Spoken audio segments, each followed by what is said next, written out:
Les Mayas l'annonçaient. C'est la fin du monde, les amis. 2012, le film qui cartonne actuellement au box-office. Un succès mondial basé sur une supposée prophétie maya. Le 21 décembre 2012, un alignement exceptionnel de planètes provoquerait la fin de l'humanité. Une fiction hollywoodienne que de plus en plus d'Américains prennent au pied de la lettre. État d'Arizona, quelque part en banlieue de Phoenix.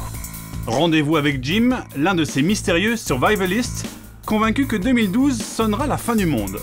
À l'abri du regard de ses voisins, il prépare déjà sa vie d'après l'apocalypse. Je ne veux pas que les gens sachent qui je suis, où je suis. Comme ça, je n'aurai pas à gérer ces individus qui chercheront mes abris en cas de crise. Vous allez vite reconnaître vos vrais amis lors du désastre. Direction les montagnes, dans l'un des refuges repérés par Jim. Vous voyez le blanc sur le flanc de la colline? C'est une ancienne mine d'or, la planque idéale pour survivre à la fin du monde. C'est juste assez grand pour faire rentrer quelques personnes pour leur permettre d'échapper aux catastrophes naturelles. Vous voyez ces petites veines? À l'intérieur, si on regarde bien, on voit de la matière. Généralement, c'est du minerai, de l'or, de l'argent ou d'autres métaux précieux. Je crois que les seules choses qui auront de la valeur dans le futur, ce sont les pièces, les métaux précieux, ce qu'on peut extraire du sol. Donc ça, c'est l'endroit où vous irez vous réfugier en cas de problème? Ah, ça, c'est un abri temporaire, en fait. Je ne l'utiliserai pas comme refuge permanent. C'est juste le temps de préparer mes affaires. En fait, j'irai au nord parce que c'est suffisamment haut pour échapper aux inondations. J'ai acheté 1100 hectares de terrain là-haut en 2003. Et comme ça, je suis prêt pour le pire des scénarios en 2012. Jim n'est pas un cas isolé. Son refuge anti-apocalypse, le voici en photo. Seule une poignée d'initiés partagent son secret, comme Dennis. Ce que vous voyez là, ça appartient à ma communauté de survivalistes. C'est une vieille zone minière, on a défriché et nettoyé l'endroit. C'est là qu'on a stocké ce qu'il faut pour reconstruire notre vie. Mais avant d'être contraint à l'exil en montagne, Dennis compte bien défendre chèrement sa peau dans sa maison transformée en Fort Alamo de la survie. Ça, ce sont mes réserves pour ma famille. On est 4 avec ma femme et mes 2 enfants. J'ai des tablettes de purification d'eau, des kits de soins dentaires, mais aussi des coagulants au cas où on se ferait tirer dessus ou poignarder. On a aussi des armes de chasse ici, un fusil, un arc et des flèches et des cannes à pêche. Et dans son délire catastrophiste, Dennis a impliqué toute sa famille. Voilà, tu enfiles ça comme ça, tu te souviens? Voilà, tu me regardes?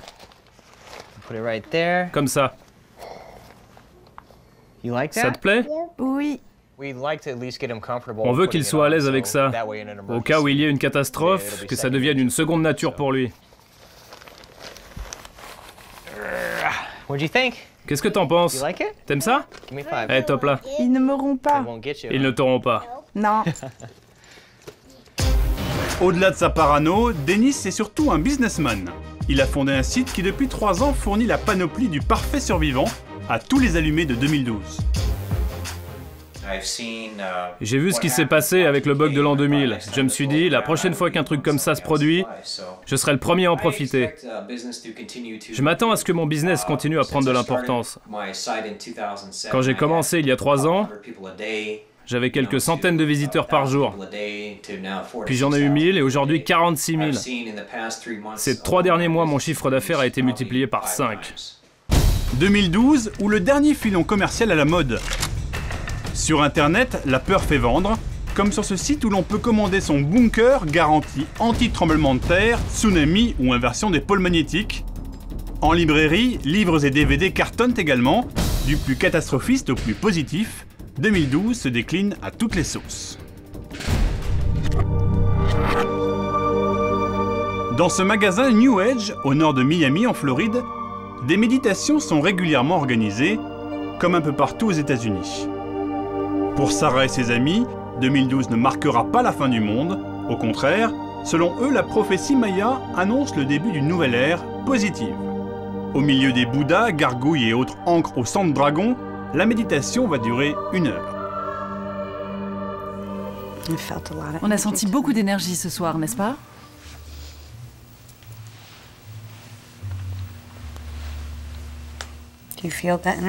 Vous sentez cette énergie? Honnêtement, non. Vous sentez la chaleur? Oui, je la sens. La chaleur, c'est l'énergie. Pour moi, méditer sur 2012, c'est répandre notre énergie dans l'atmosphère, sur toute la Terre et dans le cœur des hommes. Nous croyons vraiment que lorsque cette période va arriver, nous serons tous capables de communiquer par télépathie. Les gens comprendront alors qu'en réalité, nous ne faisons qu'un. Ça sera en 2012? Oui. Enfin, autour. 2012, fin du monde ou début d'une nouvelle ère, certains n'ont pas attendu la sortie du film pour en faire leur fonds de commerce. À New York, l'écrivain à succès Daniel Pinchbeck est considéré comme le gourou de la prophétie maya, mélangeant réflexion philosophique et catastrophisme écolo. On organise une soirée aujourd'hui, car demain c'est la sortie du film 2012. On fait ça pour faire une sorte de contre-propagande et expliquer aux gens ce que cette date, cette période annonce réellement. Bonsoir, ça va? Ça va. Ah, sympa la cravate 2012. Ouais, j'ai même la veste 2012, la veste de la Fédération Galactique. En fait, c'est que de la récup ta veste. Du recyclé, c'est bien. Est-ce que quelqu'un ici ressent déjà des changements dans sa perception du monde et des autres? Un public de convertis, bobos, écolos, intellos, ils sont tous venus écouter la star jouer à l'oracle. Alors que 2012 est censé nous apporter plein de choses positives, pourquoi pensez-vous qu'Hollywood se concentre sur la vision apocalyptique? Notre culture shoote en permanence les gens à la peur et à l'angoisse. Et nous devenons accros.